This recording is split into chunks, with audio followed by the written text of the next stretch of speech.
ఎగురుతూ నీ పాదం ఎదుగుతూ నీ రూపం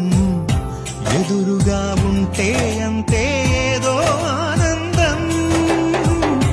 అడుగుతూ కాసేపు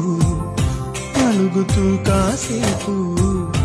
అనుక్షణం నీతో ఉంటే ఎంతో సంతోషం క్షణములెన్నవుతున్నా వయసు ఎంతొస్తున్నా